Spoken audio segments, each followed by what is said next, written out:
Mi nuera quitó mi plato de la cabecera y señaló hacia el área de servicio. «Doña Sida, hoy viene gente importante. Mejor que usted coma allá atrás para no interrumpir la conversación». Sentí que el rostro me ardía, pero no discutí.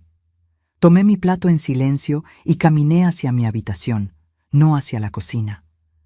Volví a la sala con un solo papel en la mano, y eso fue suficiente para que ella se atragantara con la comida. El sonido agudo de una cuchara de plata golpeando una copa de cristal cortó el aire. Fue un sonido seco, autoritario, que silenció de golpe las risas forzadas de los hombres trajeados sentados a mi mesa. El comedor, que tantas veces se llenó con el olor a mole y las risas de mi difunto esposo Antonio, ahora olía a perfumes caros y a la soberbia de gente que no conoce el valor del trabajo. Verónica, mi nuera, se puso de pie. Llevaba ese vestido rojo sangre que compró con la tarjeta de crédito de mi hijo, y una sonrisa que no le llegaba a los ojos. Me miró como quien mira una mancha de grasa en un mantel de lino. Yo estaba allí, de pie, con la bandeja de plata pesándome en las manos, sintiendo cómo mis 72 años me cobraban factura en la espalda baja. «Perdón por la interrupción, caballeros», dijo ella, con esa voz dulzona que usaba cuando quería clavar un puñal. «Sida, por favor, retira los platos de la entrada. Ah, y una cosa más». Hizo una pausa teatral, asegurándose de que los 3 inversionistas la escucharan bien. «No pongas un lugar para ti en la mesa. Hoy necesitamos privacidad para hablar de negocios de gente grande.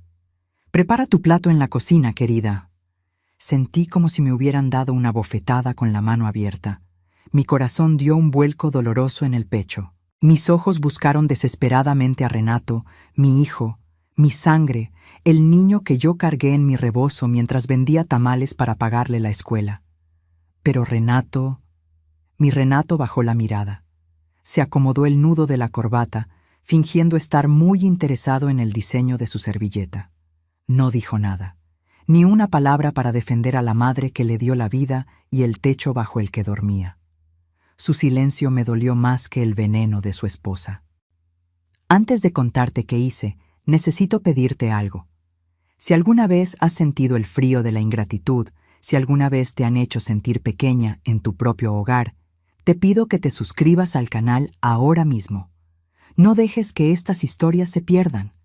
Dale al botón de suscribirse y a la campanita, porque lo que vas a escuchar hoy es la prueba de que la dignidad no tiene edad». Regresando a ese momento, la humillación me quemaba las mejillas. Los hombres en la mesa soltaron unas risitas nerviosas, incómodos, pero cómplices. Yo era la dueña de esa casa. Cada ladrillo, cada viga, cada azulejo de Talavera lo habíamos pagado Antonio y yo con sudor y lágrimas durante 40 años. Y ahora, esta mujer que llegó hace 2 años con las manos vacías y la ambición llena, me mandaba a comer a la cocina como si fuera la ayuda doméstica. Apreté los dientes. Mis manos temblaron, haciendo tintinear la vajilla sobre la bandeja. Podría haber llorado. Dios sabe que tenía ganas de soltar el llanto y gritarles que se largaran. Pero algo cambió dentro de mí en ese preciso instante. Fue como si el espíritu de Antonio me pusiera una mano en el hombro y me susurrara: «Tranquila, vieja. El que ríe al último, ríe mejor». No bajé la mirada. Alcé la barbilla, esa barbilla terca que heredé de mi abuela en Michoacán. «No te preocupes, hija», le dije, remarcando la palabra con una calma que la desconcertó. «Iré a la cocina. No quisiera estorbar sus grandes negocios». Di media vuelta, con la dignidad de una reina que camina hacia el exilio. Mis pasos resonaron en la loseta mientras me alejaba hacia la puerta de servicio. Escuché cómo retomaban la charla, cómo brindaban con mi tequila, cómo Verónica decía: «Ya saben cómo es la edad, se vuelven como niños, hay que tenerles paciencia». Entré a la cocina y dejé la bandeja sobre la barra de granito. El silencio allí era pesado, solo roto por el zumbido del refrigerador. Me serví un vaso de agua, pero no para beber. Lo sostuve contra mi frente caliente. Ellos pensaban que yo era una viejita sumisa. Pensaban que mi silencio era debilidad. Lo que Verónica y esos supuestos socios no sabían, lo que ni siquiera mi hijo Renato imaginaba, era que yo no había ido a la cocina a llorar. Metí la mano en el bolsillo profundo de mi delantal. Mis dedos rozaron el papel doblado que llevaba guardando celosamente desde hacía 3 días. Un papel que pesaba más que toda la casa. Un papel que tenía el poder de borrar esa sonrisa de la cara de mi nuera en un segundo. Miré hacia la puerta batiente que separaba la cocina del comedor. Podía escuchar sus risas, sus planes de vender mi patrimonio, creyéndose dueños del mundo.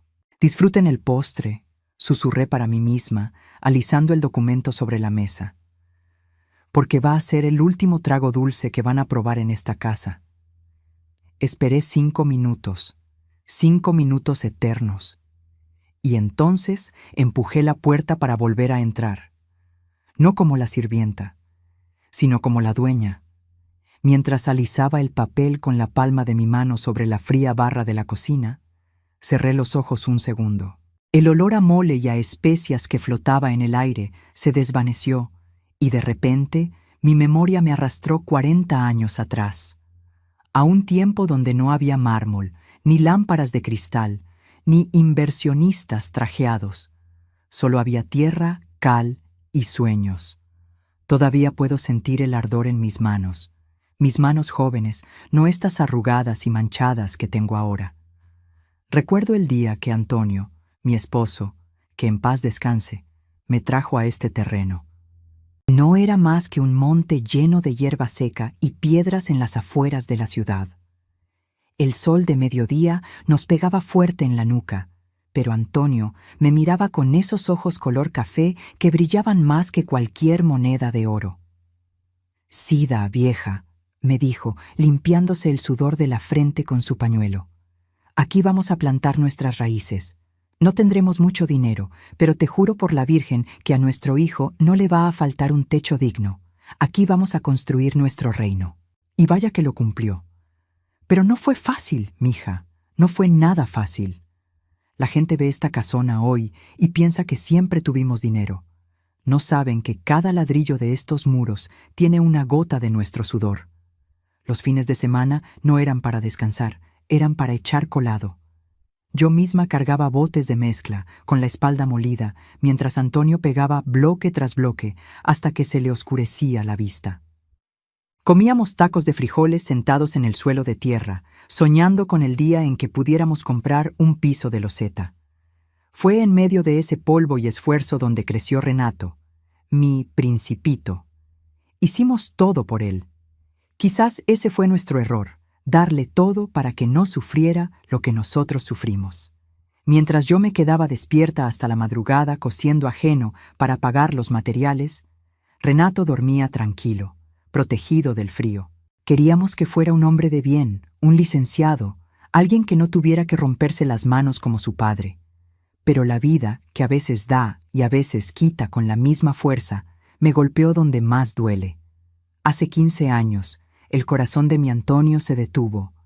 Fue en esta misma sala, justo después de colgar su orgullo más grande, un reloj de péndulo de madera de caoba que había restaurado con sus propias manos. «Es para que marque las horas felices que nos quedan, Sida», me había dicho esa mañana.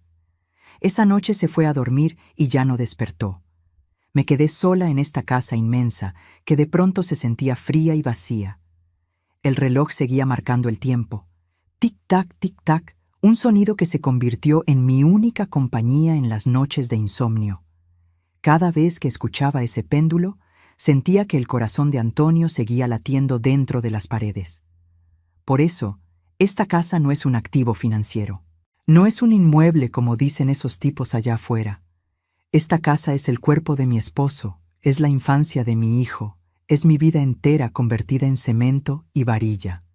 Renato, ya convertido en un hombre, me prometió el día del funeral, abrazándome fuerte mientras yo lloraba sobre el ataúd.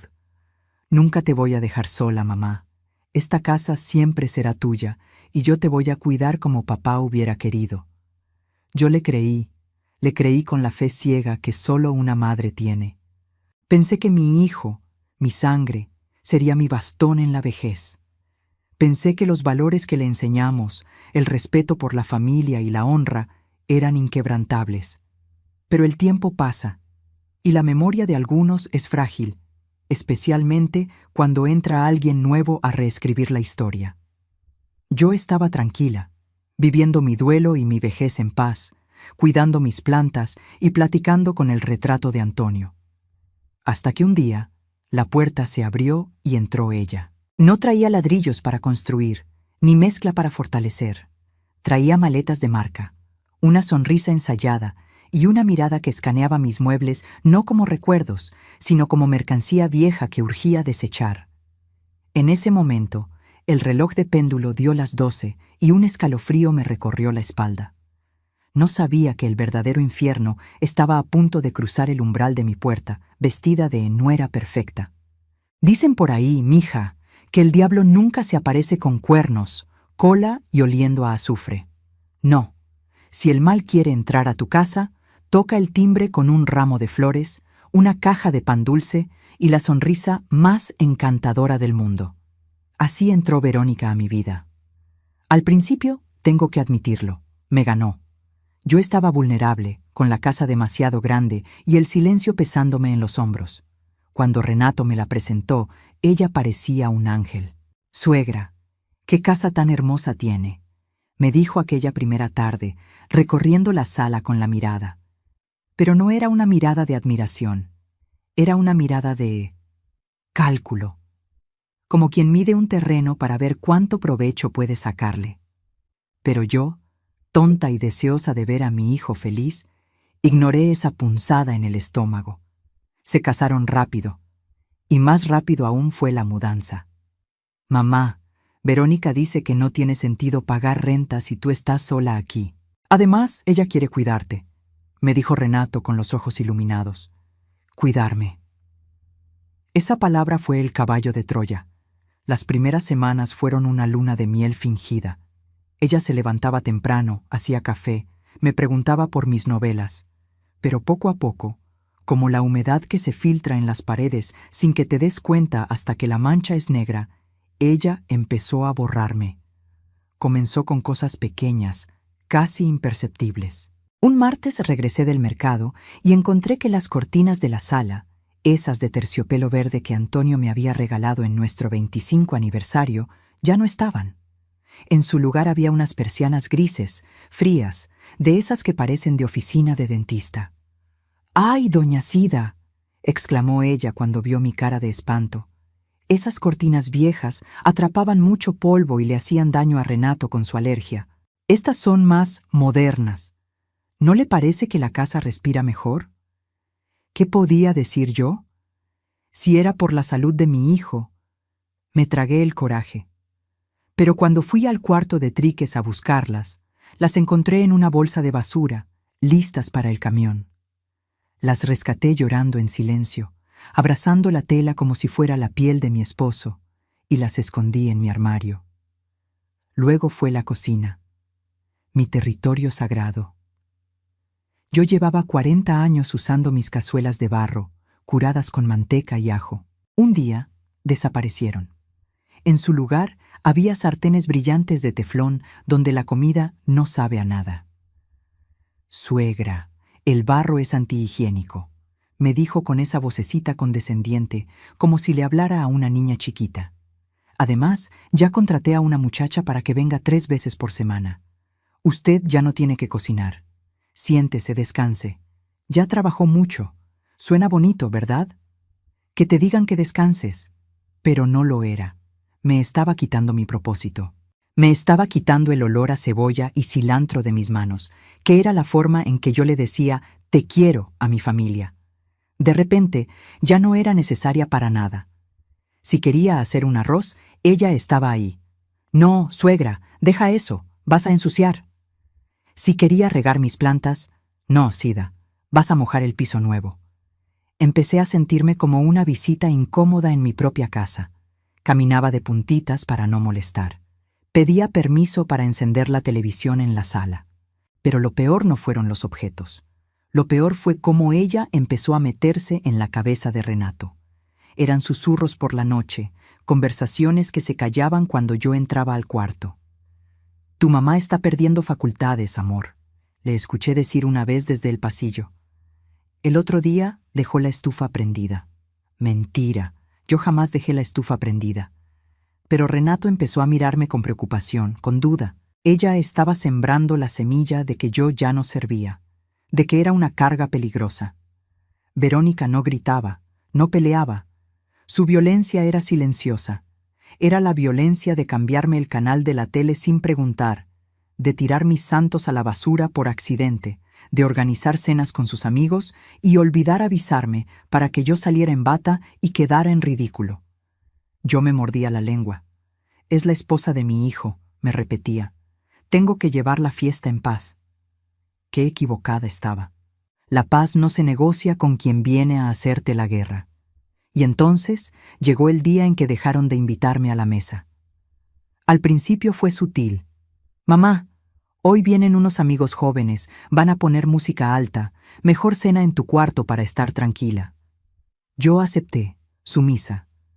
Pero esa noche, desde mi cama, escuchando las risas ajenas en mi sala, entendí que ya no era la dueña.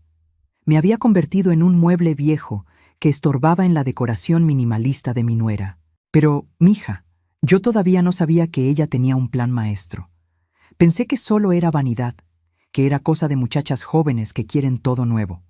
No imaginaba la trampa mortal que estaba tejiendo alrededor de mi hijo, y lo fácil que Renato caería en ella. Lo que pasó después me rompió el corazón en 1000 pedazos, porque no hay dolor más grande que ver a tu propio hijo convertirse en verdugo por amor a la mujer equivocada. Dicen que no hay peor ciego que el que no quiere ver, pero yo te digo algo más triste. No hay ciego más grande que un hijo enamorado de la mujer equivocada. Perder el control de mi cocina fue duro, pero perder a Renato, eso fue como si me arrancaran la piel a tiras, despacito. El cambio en él no fue de un día para otro. Fue una metamorfosis lenta y dolorosa. Mi hijo, ese muchacho que solía llegar del trabajo gritando «Ya llegó el guapo, mamá», y me daba un beso tronado en la frente, empezó a desvanecerse. En su lugar apareció un hombre huraño, ojeroso, que siempre estaba mirando el celular o asintiendo como un muñeco de resorte a todo lo que decía Verónica. Lo noté primero en los detalles. Antes, los domingos eran sagrados. Nos sentábamos a ver el fútbol o a platicar. Ahora, si yo me acercaba, él se ponía tenso. «Mamá, ¿no tienes nada que hacer en tu cuarto? Estamos platicando cosas de pareja», me decía, sin siquiera mirarme a los ojos. Pero el golpe real llegó una tarde de lluvia. Yo había notado a Renato pálido, con esa tos seca que le da cuando cambian los tiempos. Como toda la vida, le preparé su té de canela con miel y limón, ese que lo curaba desde que era un chamaco. Entré a la sala con la taza humeante, con todo el amor de madre en las manos. «Tómatelo caliente, hijo, para que sudes la fiebre», le dije, extendiéndole la taza. Antes de que él pudiera agarrarla, la voz de Verónica cortó el aire como un látigo desde el sofá. «Ay, Sida, por favor, ya no estamos en el rancho. Esos remedios caseros son pura azúcar y superstición. Renato ya se tomó las pastillas importadas que le compré». Renato se quedó con la mano a medio camino. Me miró a mí, miró la taza, miró a su esposa y retiró la mano. «Gracias, mamá, pero Verónica tiene razón. Mejor llévatelo. Además», hizo una mueca arrugando la nariz, «huele muy fuerte». Me quedé helada. No era el té lo que le molestaba, era yo. Esa misma noche escuché la discusión. Bueno, no era una discusión, era un monólogo. Verónica hablaba y Renato solo repetía. «Es que huele a viejo, Renato. Toda la casa huele a guardado, a naftalina, a cosa antigua. Tu mamá se pasea por aquí como un fantasma con esa ropa pasada de moda. Me deprime. Me quita la energía creativa». «Sí, mi amor, entiendo», decía él con voz sumisa. «Es verdad, a veces la casa se siente pesada. Hablaré con ella». Al día siguiente, Renato me evitó en el desayuno. Cuando por fin me habló, no era mi hijo. Era un extraño usando su voz. «Mamá, creo que deberías pasar más tiempo en el jardín o en tu cuarto. Verónica dice que necesitas tu espacio y nosotros el nuestro. A veces incomodas, mamá. No te das cuenta, pero interrumpes nuestra dinámica. Incomodas. Esa palabra se me clavó en el pecho como una estaca. Yo, que le limpié los pañales, que trabajé turnos dobles para pagarle la universidad, que velé sus sueños. Ahora incomodaba en la casa que yo construí, empecé a volverme invisible. Si yo entraba a una habitación, ellos callaban. Si yo opinaba sobre algo, me ignoraban como si fuera el zumbido de una mosca. Dejé de ser doña Sida, la matriarca, para convertirme en ella. ¿Ya comió ella? ¿Dónde pusiste las pastillas de ella? Me sentía como un mueble viejo arrumbado en una esquina, de esos que estorban, pero que nadie se anima a tirar todavía. Lloraba en silencio frente al espejo, tocándome la cara, preguntándome en qué momento me volví tan desagradable para mi propia sangre. Pero el dolor te ciega, mija. Y mientras yo estaba ocupada lamiéndome las heridas del corazón, no vi que ellos estaban afilando el cuchillo para dar el golpe final. Porque cuando logras que un hijo desprecie a su madre, ya no hay barrera moral que lo detenga. Ya le has quitado la culpa. Una noche, Renato entró a mi cuarto. No me miró a los ojos. Traía una carpeta en la mano y sudaba frío. Verónica esperaba en el marco de la puerta, vigilando como un buitre. «Mamá», dijo él con la voz temblorosa, «tenemos que hablar de tu futuro. Es por tu bien».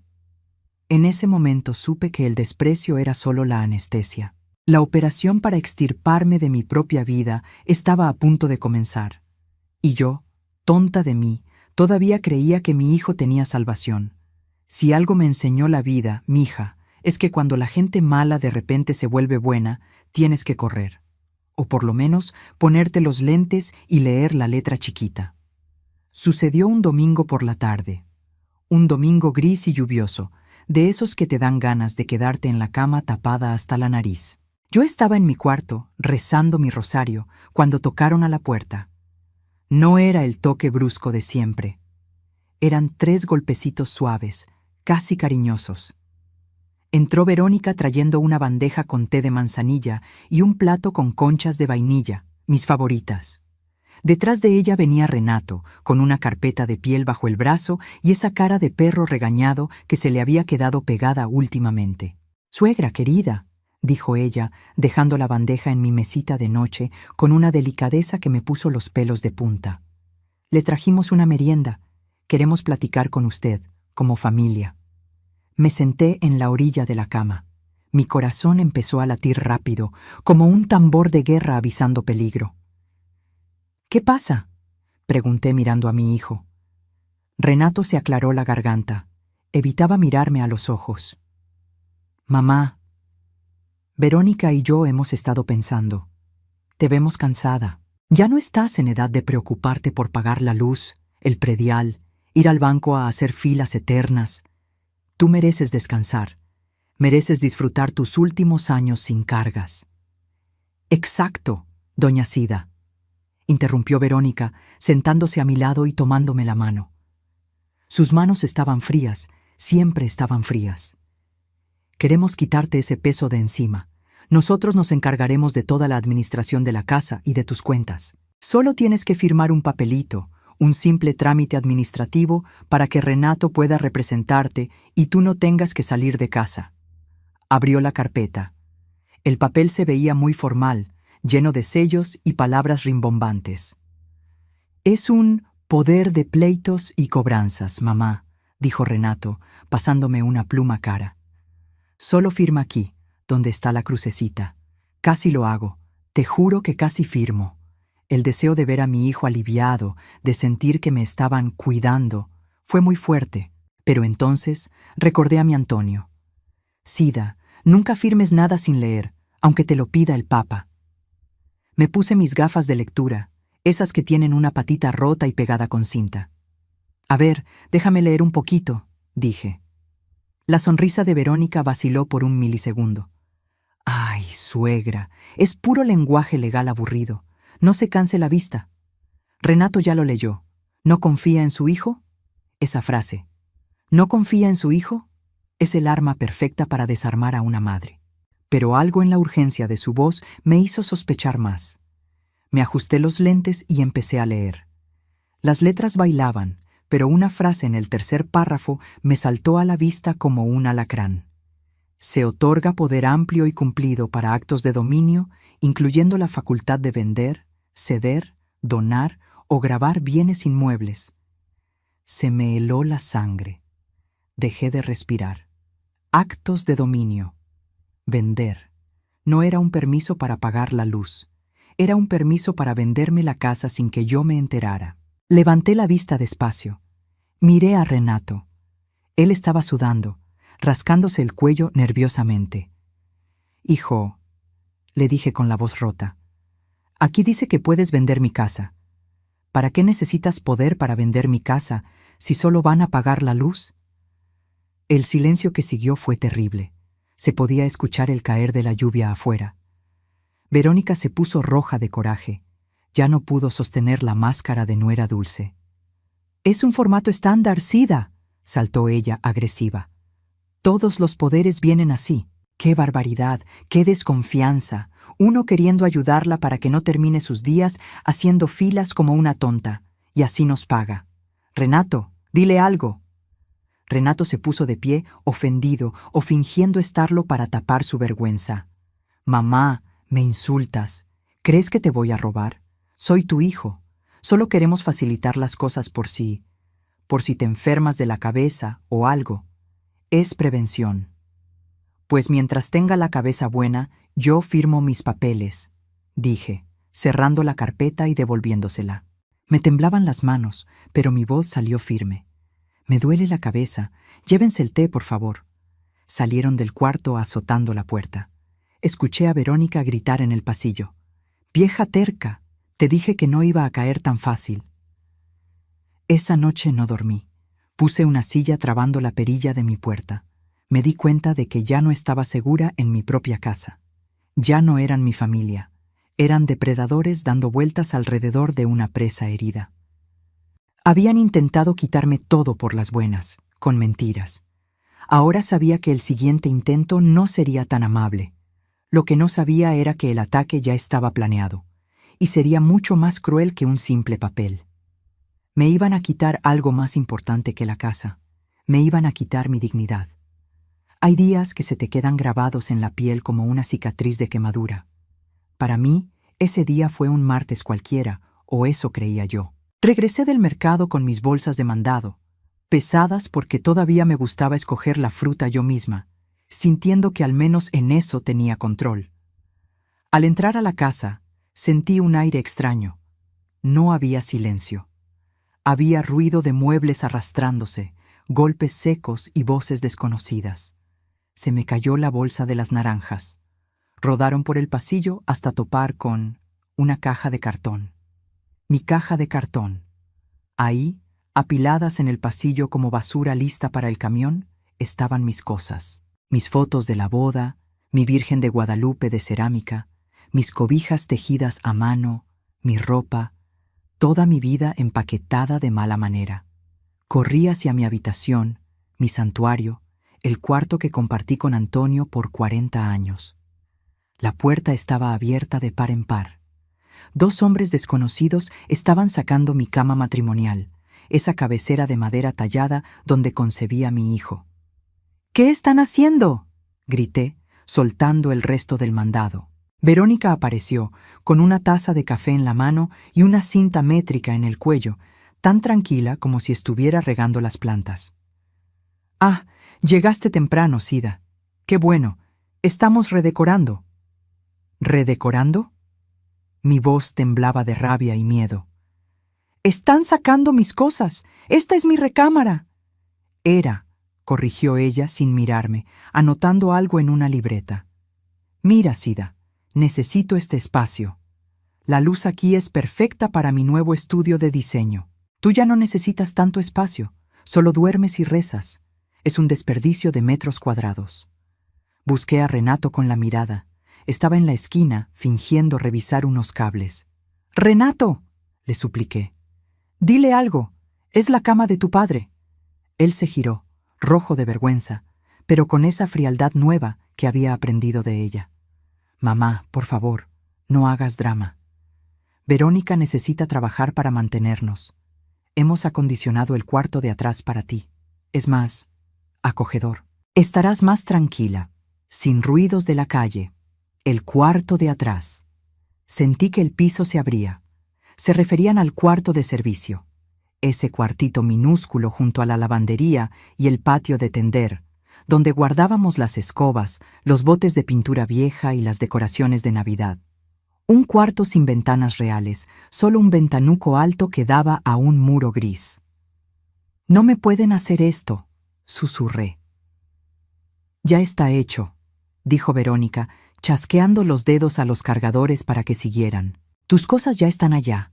Sé agradecida, Sida. Te compramos un colchón individual nuevo». Esa noche fue la más larga de mi vida. El cuarto olía a humedad y a jabón en polvo. Hacía un frío que calaba los huesos porque la puerta no cerraba bien y entraba el chiflón del patio. Mi cama nueva era un catre duro. No cabía ni mi cómoda. Tuve que dejar mi ropa en las cajas, en el suelo. Me senté en ese catre, abrazando mis rodillas, escuchando el zumbido del refrigerador y el goteo de una llave en el lavadero. Lloré. Lloré hasta que me dolieron las costillas. Me pregunté qué había hecho mal. ¿En qué fallé como madre para merecer este desprecio? ¿Acaso no le di todo a mi hijo? Me sentí como un perro viejo al que echan al patio porque ya no sirve para cazar. Pero el destino, o Dios, quiso que no durmiera esa noche. A eso de las 2 de la mañana, con la vejiga a punto de estallar y la garganta seca, salí de mi agujero para ir a la cocina por un vaso de agua. La casa estaba en silencio, oscura. Iba pasando de puntitas cerca de lo que antes era mi habitación, ahora el estudio de Verónica, cuando vi una luz por debajo de la puerta. Me detuve. Escuché su voz. Estaba hablando por teléfono, riéndose, esa risa cristalina y cruel. «Ay, amiga, no te preocupes. Sí, ya la saqué del cuarto principal. Fue facilísimo. El tonto de Renato ni chistó. No, claro que no se va a quedar en el cuarto de servicio para siempre. Estás loca. Qué asco tenerla ahí tosiendo». Hizo una pausa y yo contuve el aliento, pegando la oreja a la madera. «Escúchame bien. El plan es cansarla. Que se sienta tan humillada y miserable que ella misma pida irse. Y si no lo pide, bueno, ya tengo los folletos de ese asilo estatal en las afueras. En cuanto firme los papeles de la casa o la declaremos senil, ¡pum!, la mandamos para allá y vendemos todo. Antes de Navidad, amiga, voy a estar brindando en Cancún con el dinero de esta posilga». Me tapé la boca con ambas manos para no gritar. Las lágrimas se secaron de golpe. El frío que sentía no era por el cuarto de servicio, era el frío de la muerte que me rozaba. No querían mi cuarto, no querían cuidarme, me querían borrar. Querían venderme como chatarra y tirar mis huesos en un asilo olvidado de la mano de Dios para quedarse con el dinero de mi Antonio. Regresé al cuarto de servicio temblando, pero ya no de tristeza. Temblaba de una furia que no conocía. Me acosté en ese catre duro, mirando al techo manchado de humedad. ¿Creen que estoy vieja?, pensé, apretando los puños hasta que los nudillos se pusieron blancos. ¿Creen que estoy acabada? Pues se van a topar con pared. Esa noche, en el cuarto de las escobas, murió la Sida sumisa, y nació una mujer dispuesta a todo para defender lo suyo. Ya sabía sus planes. Ahora necesitaba un aliado, y sabía exactamente dónde encontrarlo. Dicen que en México las paredes oyen, pero mija, las vecinas oyen mejor. Y ven más. A veces, la ayuda que le pedimos a Dios de rodillas nos llega a través de la persona que menos esperamos. Esa que pensamos que solo vive para barrer la banqueta y juzgar vidas ajenas. A la mañana siguiente de mi destierro al cuarto de servicio, salí al patio trasero. Mis ojos estaban hinchados como tomates de tanto llorar, y me dolía cada hueso del cuerpo por haber dormido en ese catre miserable.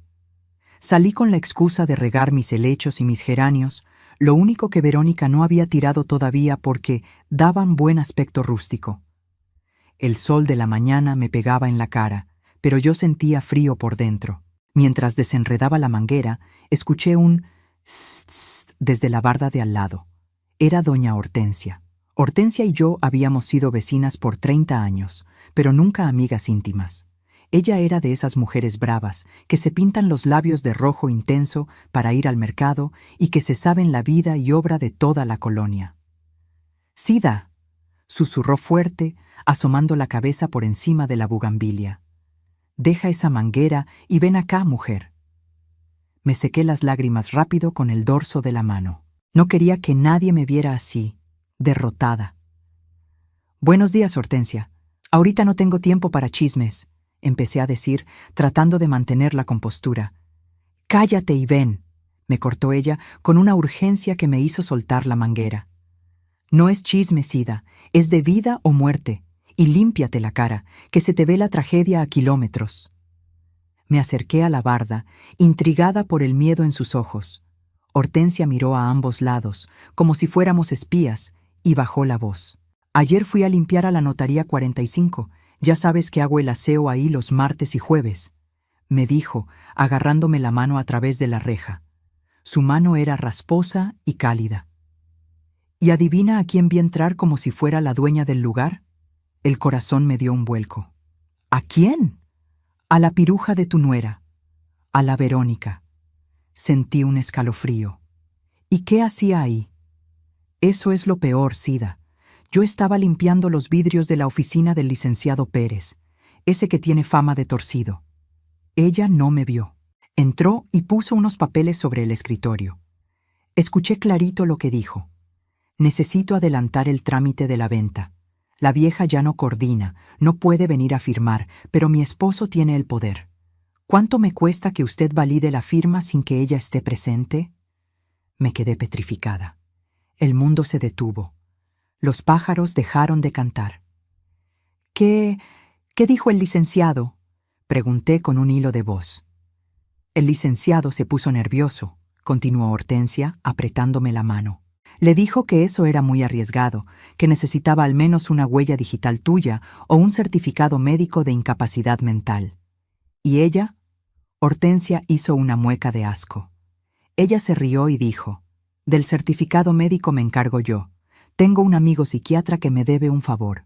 Usted solo prepare la escritura para la venta». Me tuve que agarrar de la reja para no caerme. Las piernas me fallaron. No solo querían robarme, querían declararme loca. Querían encerrarme con un diagnóstico falso para justificar la venta de mi patrimonio. Era un plan macabro, de una maldad que yo no creía posible en un ser humano. «Sida, escúchame bien», me sacudió Hortensia. «Esa mujer es el diablo. Si te quedas quieta llorando por los rincones, te van a comer viva. Tienes que moverte. Antonio no trabajó tanto para que esa lagartija se quede con todo». Las palabras de Hortensia fueron como un balde de agua helada que me despertó del coma emocional. La tristeza desapareció. El miedo, curiosamente, también. Lo que quedó fue una claridad absoluta. Miré a mi vecina, esa mujer que tantas veces critiqué por chismosa, y vi en ella a mi única aliada. «Gracias, Hortensia», le dije, y por primera vez en semanas mi voz no tembló. «Dios te va a pagar esto».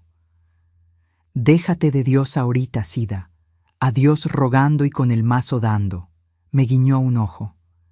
«Ve y busca los papeles de Antonio. Yo sé que él era muy ordenado. Algo tuvo que dejar. Y no le digas nada a tu hijo, ese muchacho está embrujado».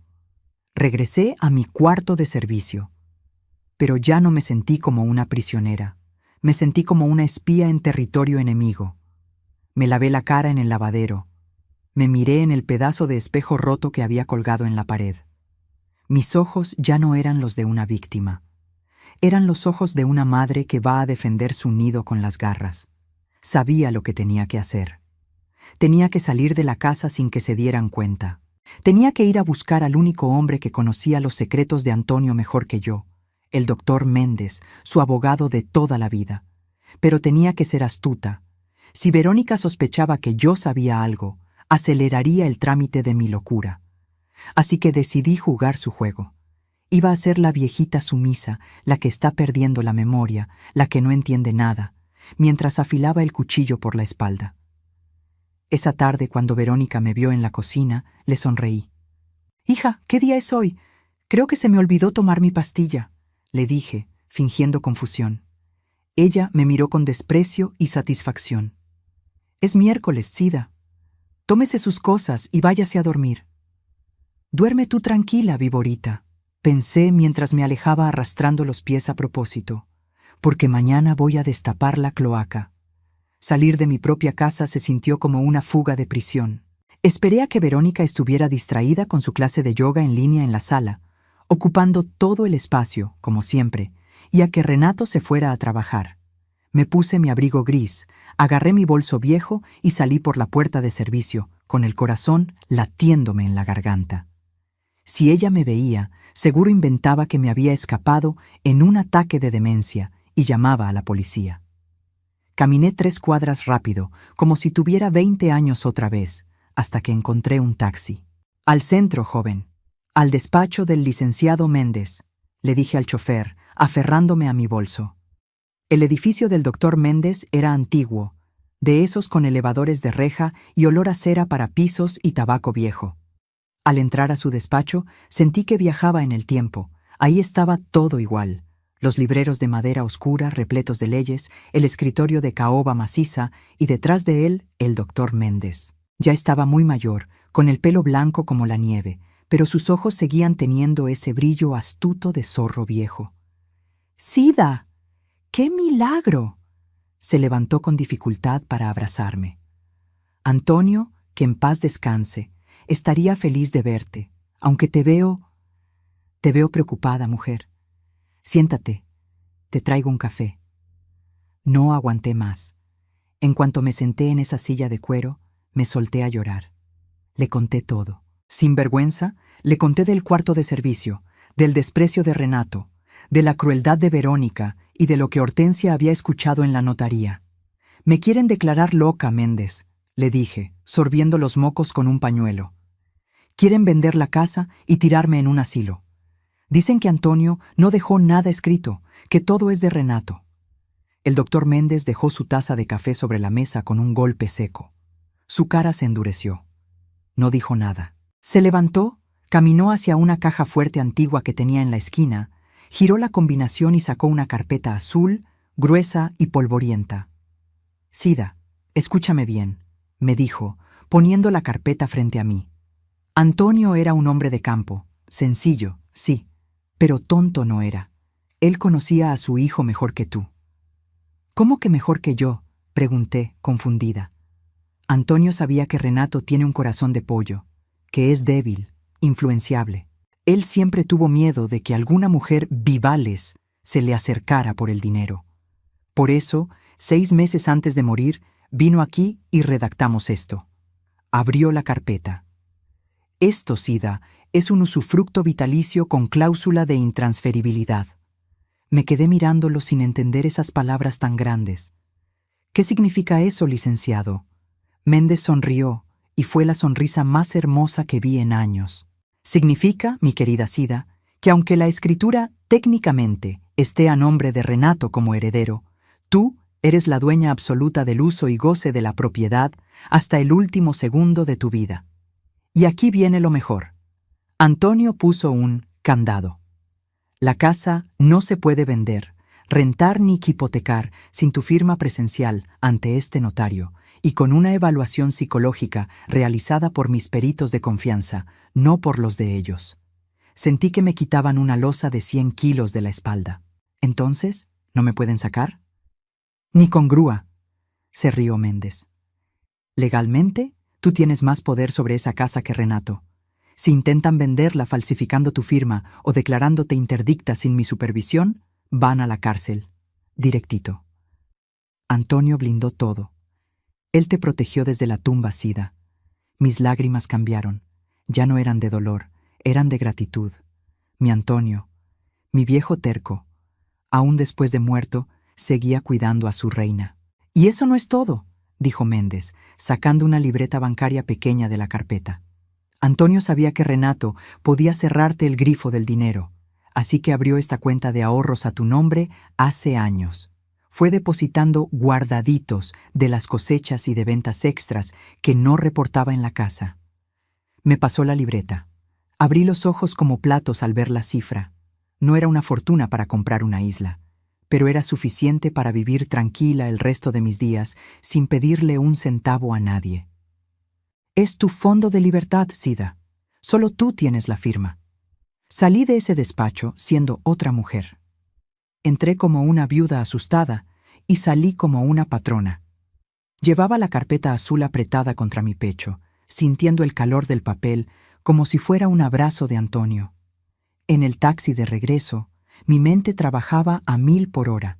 Podría haber llegado a la casa gritando, aventándoles los papeles en la cara y corriendo a Verónica a escobazos en ese mismo instante. Ganas no me faltaban. Pero entonces recordé la conversación que Hortensia había escuchado. Verónica quería humillarme y hacer una cena para cerrar el trato con los inversionistas. Quería espectáculo. Quería lucirse. Muy bien, nuera, pensé, mirando por la ventana cómo la ciudad pasaba rápido. ¿Quieres show? Te voy a dar el mejor show de tu vida. Decidí no decir nada todavía. Guardé la carpeta debajo de mi colchón, cosida dentro del forro para que nadie la encontrara. Regresé a mi papel de viejita sumisa. Dejé que me gritaran. Dejé que me mandaran al cuarto de servicio una vez más. Porque sabía que la fecha de la gran cena de negocios era en 2 días. Y yo ya tenía mi entrada VIP. El día de la justicia estaba cerca. Y ellos no tenían ni la menor idea de que la sirvienta tenía el poder de destruirlos con un solo papel. Llegó la noche. La casa, mi casa, parecía un escenario de teatro barato. Verónica había mandado traer arreglos florales exagerados que no combinaban con nada, y había contratado a un servicio de catering porque, según ella, mi comida era demasiado rústica para paladares finos. Yo estaba en la cocina, vestida con un uniforme negro que ella me obligó a usar. Para que se vea profesional, Sida. Si vas a estar sirviendo, al menos que parezca que tenemos personal de planta, me había dicho, aventándome la ropa esa misma tarde. Me lo puse sin chistar. Me miré al espejo y no vi a una sirvienta. Vi a un soldado poniéndose su armadura antes de la batalla final. Desde la cocina podía oírlo todo. Llegaron los 3 hombres. Inversionistas, les llamaba ella. Yo, gracias a Hortensia y al doctor Méndez, sabía lo que eran en realidad. Coyotes. Tiburones inmobiliarios de esos que compran propiedades en litigio o con dueños ancianos por centavos para luego revenderlas y lavar dinero. Tenían voces rasposas y risas falsas que retumbaban en las paredes. «¡Bienvenidos a su futura inversión!», gritó Verónica. La imaginé abriendo los brazos como si fuera la dueña del mundo. Me asomé por la rendija de la puerta batiente. La mesa estaba servida con mi mejor vajilla, esa de borde de oro que solo usábamos en Navidad. Verónica brillaba con un vestido de lentejuelas que lastimaba la vista. Y Renato... Mi pobre Renato estaba sentado en la cabecera, pero parecía un niño castigado. Bebía whisky como si fuera agua, con la corbata desajustada y la mirada perdida en el fondo del vaso. Se le notaba la culpa en cada poro, pero el miedo a su mujer era más grande que su conciencia. «La ubicación es privilegiada», decía Verónica, sirviendo vino. «Y lo mejor es que el traspaso es inmediato. Mi suegra, bueno, ya saben, la pobre ya no está en sus cabales.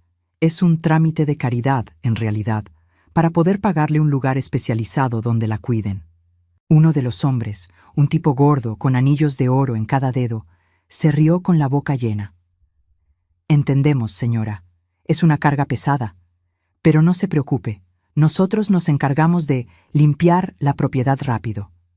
Mañana mismo podemos firmar la promesa de compra-venta ante mi notario. Trajimos los papeles listos y el anticipo en efectivo.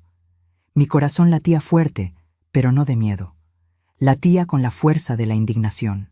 Estaban vendiendo mi vida, mis recuerdos, mi esfuerzo, como si fuera un pedazo de carne podrida. Verónica tocó una campanita de cristal. Tin, tin, tin. Era la señal. Mi señal para salir a servirles, para ser humillada una última vez frente a los extraños. Respiré hondo. Me encomendé a la Virgen y a Antonio. Ahí voy, mi amor, susurré al aire. Dame fuerza. Tomé la bandeja, pero no puse copas ni botellas en ella.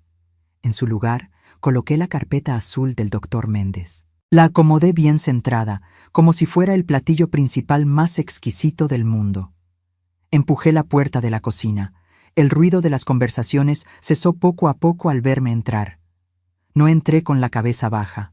No entré arrastrando los pies.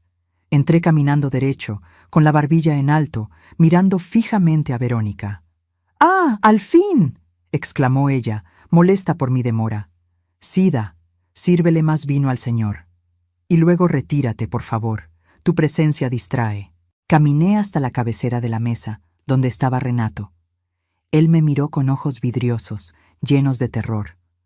«Mamá», susurró. Ignoré a mi hijo. Caminé hacia el hombre gordo, el líder de la manada, y con un movimiento seco dejé caer la carpeta sobre su plato de porcelana. ¡Plaf! El sonido resonó en todo el comedor. «¿Qué es esto?», preguntó el hombre, limpiándose la salsa de la comisura de los labios. Verónica se levantó de golpe, tirando su silla. «¡Sida! ¿Qué haces? Llévate esa basura de ahí». «Disculpen, caballeros, ya les dije que tiene demencia. A veces agarra papeles viejos y...». «No son papeles viejos». Mi voz salió clara, fuerte, llenando la habitación. No grité, pero mi tono heló la sangre de todos. «Y no es basura. Es la razón por la que ustedes no van a comprar esta casa, ni hoy ni nunca». El silencio que siguió fue absoluto. Se podía escuchar el zumbido de una mosca. Verónica se puso pálida bajo su maquillaje. Renato dejó el vaso en la mesa con mano temblorosa. El hombre gordo abrió la carpeta. Sus ojos recorrieron la primera página. Su sonrisa burlona desapareció. Se transformó en una mueca de preocupación. «Señora», dijo el hombre, mirando a Verónica con ojos de pistola, «¿usted nos dijo que la propiedad estaba libre de gravamen y que la vieja era interdicta?» «Y lo es», chilló Verónica, con la voz aguda por el pánico. «Renato es el dueño». «Léalo bien, señor», interrumpí yo, apoyando mis manos sobre la mesa, dominando la escena. «Léalo en voz alta para que mi nuera se entere de quién es la verdadera dueña de esta silla, de esta mesa y de este techo». Era el momento. La bomba estaba a punto de estallar, y yo tenía el detonador en la mano. El hombre gordo ajustó sus lentes sobre su nariz sudorosa. Se hizo un silencio tan pesado que podías escuchar el zumbido de la electricidad en las lámparas. Verónica mantenía una sonrisa congelada, esa mueca patética de quien sabe que el barco se hunde, pero sigue tocando el violín. «Cláusula tercera», empezó a leer el hombre, con voz ronca. «La señora María Aparecida de Los Ángeles conserva el usufructo vitalicio irrevocable de la propiedad. Asimismo, se establece una cláusula de intransferibilidad absoluta. Cualquier intento de venta, cesión o hipoteca, sin la firma presencial de la usufructuaria ante el licenciado Méndez, anula automáticamente los derechos hereditarios del nudo propietario, el señor Renato». El hombre levantó la vista. Ya no miraba a Verónica como a una socia. La miraba como a una estafadora barata. «Señora», dijo él, golpeando el papel con el dedo índice, un sonido seco que resonó como un disparo. «Usted nos dijo que la vieja no pintaba nada. Aquí dice que si intentamos comprar esto sin su firma, la propiedad queda bloqueada y nosotros perdemos el dinero. Y además, perdemos la libertad». Verónica soltó una carcajada nerviosa, aguda, casi histérica. Se abalanzó sobre la mesa intentando arrebatarle la carpeta. «¡Eso es mentira! ¡Es falso!», gritó, con los ojos desorbitados. «Esa vieja loca seguro imprimió eso en un café internet. Renato es el dueño. Renato, diles, muéstrales la escritura que tenemos». Renato estaba paralizado. Tenía la boca abierta, mirando el documento como si fuera un fantasma. «Mamá», balbuceó. «Yo no sabía. Papá nunca me dijo. Tu padre te amaba, Renato, le dije, con la voz quebrada pero firme, mirándolo a los ojos. Pero sabía que eres débil. Sabía que alguien como ella vendría a quitarte lo que no le costó. Me giré hacia el hombre gordo, que ya se estaba poniendo de pie, rojo de ira. Y espere, señor, no ha leído la última hoja. El hombre pasó la página. Sus ojos se abrieron como platos. ¿Qué es esto?, preguntó, retrocediendo un paso. Es una copia certificada de la denuncia penal que radiqué esta mañana ante el Ministerio Público, dije con una calma letal. Por intento de fraude, falsificación de documentos y abuso de confianza en contra de persona de la tercera edad. Ahí está el número de folio. La policía ya tiene las grabaciones de la notaría donde mi nuera intentó sobornar a su empleado. La palabra policía fue mágica. Los 3 inversionistas se levantaron de golpe, tirando las servilletas al suelo. En su mundo turbio, la policía es el diablo. ¡Vámonos!, gritó el gordo. Esta mujer nos quería tender una trampa. Nos querías meter en un lío legal. ¡Maldita sea! Verónica intentó detenerlos, agarrando al gordo del brazo. No, esperen. Podemos arreglarlo. Renato va a firmar. Yo lo obligo. El hombre se soltó de un empujón brusco que hizo que Verónica tropezara y cayera sobre la silla, perdiendo todo el glamour. Ni se te ocurra buscarnos, le escupió el hombre. Tienes suerte de que no te partamos la cara aquí mismo por hacernos perder el tiempo. Estás quemada. Salieron en estampida, atropellándose en la puerta, dejando la puerta principal abierta de par en par. El aire frío de la noche entró, limpiando el olor a perfume barato y a ambición podrida. Quedamos solo los 3. El comedor estaba hecho un desastre. Copas tiradas, manchas de vino en el mantel, y Verónica, jadeando, con el cabello despeinado y el maquillaje corrido. Se levantó lentamente. Ya no había máscara. Ya no había suegra querida. Sus ojos eran 2 pozos de odio puro. «¡Vieja maldita!», chilló, y su voz ya no era humana.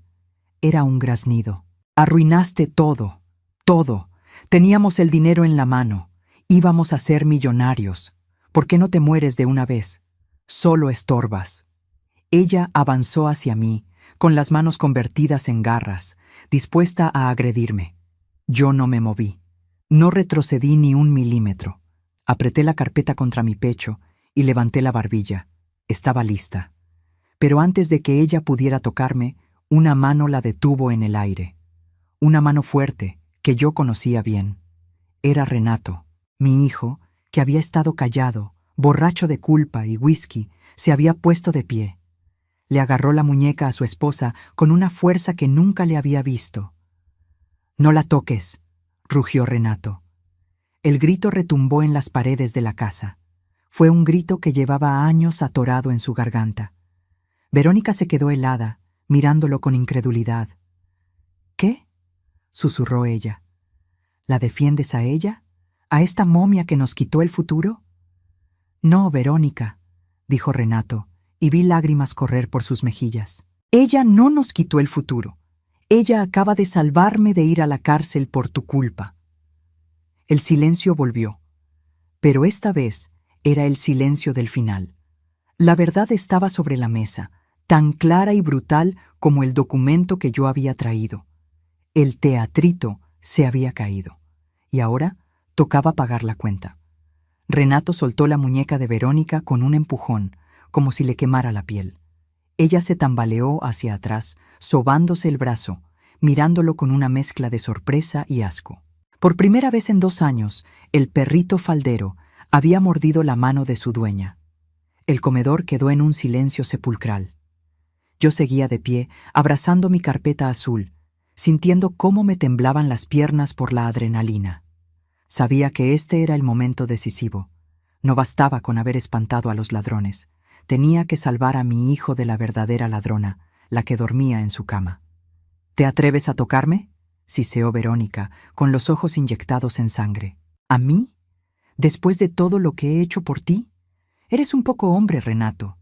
Un miedoso que necesita esconderse detrás de las faldas de su mamá». Renato bajó la cabeza, apretando los puños. La vergüenza lo estaba consumiendo. Di un paso al frente. Ya no era la sirvienta, era la matriarca. «Renato, mírame», ordené. Mi voz salió ronca, pero con la autoridad de quien ha parido y criado. «Levanta la cabeza, carajo». Él me miró. Tenía los ojos rojos, hinchados de alcohol y llanto contenido. Vi en él al niño que se raspaba las rodillas y venía a buscar consuelo, pero también vi a un hombre roto que había perdido el rumbo. «Hijo», le dije, suavizando un poco el tono, pero sin perder firmeza. «Tu padre y yo no nos partimos el lomo construyendo esta casa para que tú vivas arrodillado.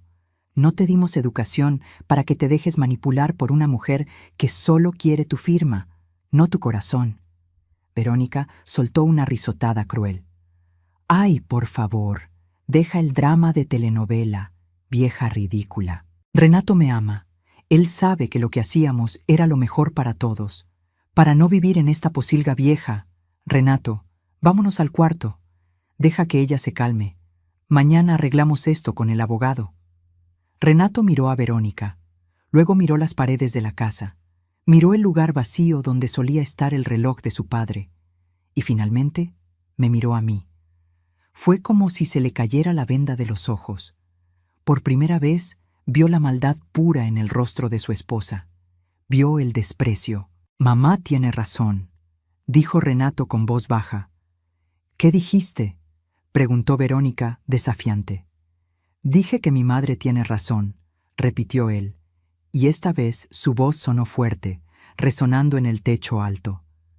«Me has humillado. Has tratado a mi madre como a un perro. Has intentado robar la herencia de mi padre. Y yo te dejé hacerlo». Se le quebró la voz. «Me convertí en una basura por complacerte. Yo sentí un nudo en la garganta. Ese era mi hijo. Ese era la sangre de Antonio. Renato, no digas tonterías». Verónica intentó acercarse, cambiando la táctica a la seducción, poniéndole una mano en el pecho. «Estás borracho, mi amor. Estás estresado. Ven, vamos a descansar». Renato le quitó la mano con asco. «No, se acabó, Verónica». «¿Cómo que se acabó?». «Que te largues», dijo él. Las palabras cayeron como piedras. «Sal de mi casa, sal de mi vida, ahora mismo». Verónica se quedó paralizada. Su rostro pasó de la burla al pánico real. Miró alrededor, buscando apoyo, pero solo encontró mi mirada de acero. «No puedes echarme. Soy tu esposa. Tengo derechos». «Tienes derecho a irte por las buenas o a que llame a la patrulla y le entregue a los oficiales la denuncia que mi mamá tiene en esa carpeta», respondió Renato, señalando mis papeles. «Tú decides. ¿Divorcio o cárcel?». El odio que cruzó por la cara de Verónica fue terrorífico. Se dio cuenta de que había perdido. Su inversión se había ido al diablo. «Me voy», escupió ella, agarrando su bolso de marca. «Pero no crean que esto se queda así. Me voy a llevar hasta el último centavo que pueda sacarte en el divorcio, Renato. Te voy a dejar en la calle, y tú, vieja bruja, ojalá te mueras sola en esta casa maldita». «¡Vete ya!», gritó Renato, dando un paso amenazante. Verónica dio media vuelta y salió taconeando furiosa hacia la puerta. No se llevó ni sus maletas. Salió huyendo como la cobarde que era. Escuchamos el portón principal azotarse con violencia, un sonido seco que retumbó como un disparo final. Luego, el rechinar de llantas de su coche alejándose a toda velocidad. Y entonces, el silencio volvió. Pero ya no era un silencio pesado. Era un silencio limpio. Renato se quedó de pie en medio de la sala, temblando. De repente, las piernas le fallaron y cayó de rodillas al suelo, rompiendo en un llanto desgarrador. No era el llanto de un niño, era el llanto de un hombre que se da cuenta del daño irreparable que ha causado. «Perdóname, mamá. Perdóname, por Dios», sollozaba, tapándose la cara con las manos. «Soy un maldito. ¿Cómo pude hacerte esto?». Dejé la carpeta en la mesa. Me acerqué a él despacio. Me dolía verlo así, destruido, pero sabía que ese dolor era necesario. Era el dolor de la herida que se limpia para poder sanar. Me arrodillé a su lado, ignorando el dolor de mis huesos viejos, y lo abracé. Lo abracé como cuando tenía 5 años y le daba miedo la oscuridad. «Aquí estoy, hijo», le susurré al oído, mientras él empapaba mi hombro con sus lágrimas. «Aquí estoy». La pesadilla ya terminó. Ya se fue la oscuridad. Nos quedamos así mucho tiempo, madre e hijo, en el suelo de la casa que casi perdemos, reconstruyendo con lágrimas lo que la ambición había roto. Pero yo sabía que el camino apenas empezaba. Echar a la víbora fue la parte fácil. Ahora tocaba sacar el veneno que había dejado en el alma de mi hijo. Dicen que después de la tormenta viene la calma, pero en mi casa, después de que Verónica salió huyendo, lo que vino fue una limpieza profunda. Y no hablo solo de trapear pisos, mija. Al día siguiente, Renato cambió todas las cerraduras. Verónica intentó pelear, claro. Mandó abogados, amenazó con demandas por daño moral y exigió la mitad de la casa. Pero el doctor Méndez es un perro viejo que no ladra en vano. Con la denuncia penal que teníamos y el testimonio de Hortensia sobre el intento de soborno en la notaría, sus abogados le aconsejaron desaparecer si no quería terminar tras las rejas. Se fue. Se esfumó como el humo negro de una vela que se apaga, llevándose su ambición a otra parte. Pero reconstruirlo de adentro fue más difícil que cambiar una chapa. Renato pasó meses durmiendo en el sofá, avergonzado. Trabajó doble turno para pagar las deudas que ella le había dejado en las tarjetas. Yo lo veía llegar cansado, con las manos sucias de grasa o polvo, pero con la mirada limpia. Ya no era el licenciado pretencioso que se avergonzaba de su madre. Volvía a ser mi hijo, el que sabe que el honor vale más que el dinero. Poco a poco, mi casa volvió a ser mía. Saqué las persianas grises de oficina y volví a colgar mis cortinas. Saqué los muebles minimalistas incómodos y recuperé mis sillones viejos pero suaves. Y lo más importante, la cocina volvió a oler a café de olla y a mole poblano, no a comida de plástico. Un domingo por la mañana, escuché un ruido en la sala. Fui a ver, y ahí estaba Renato, subido en una escalera, con un taladro en la mano. A sus pies descansaba el viejo reloj de péndulo de Antonio, que habíamos rescatado del cuarto de los triques, donde ella lo había aventado. Renato me miró, con los ojos brillosos. «Mamá, ¿ahí está bien? ¿O un poquito más a la izquierda?» Sentí un nudo en la garganta. «Un poquito más a la izquierda, hijo, justo donde lo puso tu papá hace 40 años. Cuando colgó el reloj y le dio cuerda, el sonido llenó la casa. Tic-tac, tic-tac. Fue como si el corazón de Antonio volviera a latir entre nosotros.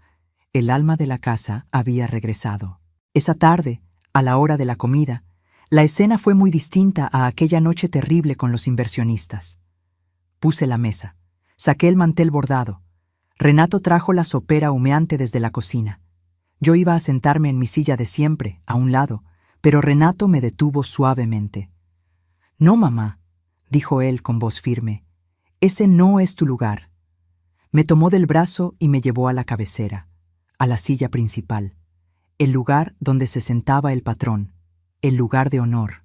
«Esta es tu casa, doña Sida», me dijo, dándome un beso en la frente. «Y tú eres la que manda aquí. Yo solo soy el invitado que tiene la suerte de ser tu hijo». Me senté en la cabecera. Miré a mi hijo sirviéndome el primer plato, con respeto, con amor. Miré alrededor.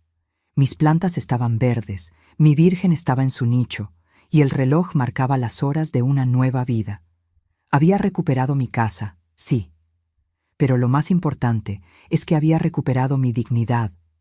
Aprendí, a la mala, que el amor de madre es infinito, pero no puede ser ciego, que a veces, para salvar a tus hijos, tienes que dejar de consentirlos y empezar a defenderte. El papel del doctor Méndez sigue guardado bajo mi colchón, por si las dudas, pero creo que ya no lo voy a necesitar, porque ahora sé que el verdadero blindaje no es una firma en un documento. El verdadero blindaje es no permitir nunca más que nadie te haga sentir pequeña en el castillo que tú misma construiste. Familia no es solo la que lleva tu sangre, sino la que respeta tu suelo. Nunca, por mucho amor que tengas, entregues las llaves de tu vida a quien no valora tu esfuerzo. La vejez no es sinónimo de debilidad, es sinónimo de experiencia. Y ay de aquel que despierte la furia de una madre que defiende su nido. Si esta historia te hizo hervir la sangre o te sacó una lágrima, no te quedes callada. Quiero leerte en los comentarios. ¿Qué hubieras hecho tú en mi lugar? ¿Hubieras perdonado a Renato o lo hubieras echado junto con la nuera? Y por favor, dime desde qué ciudad o país nos estás viendo hoy. Me encanta saber hasta dónde llegan nuestras historias. Si crees que alguien necesita escuchar este mensaje para abrir los ojos, comparte el video. Dale me gusta y suscríbete al canal ahora mismo para que no te pierdas la próxima historia, porque aquí la verdad siempre sale a la luz. Nos vemos en la próxima.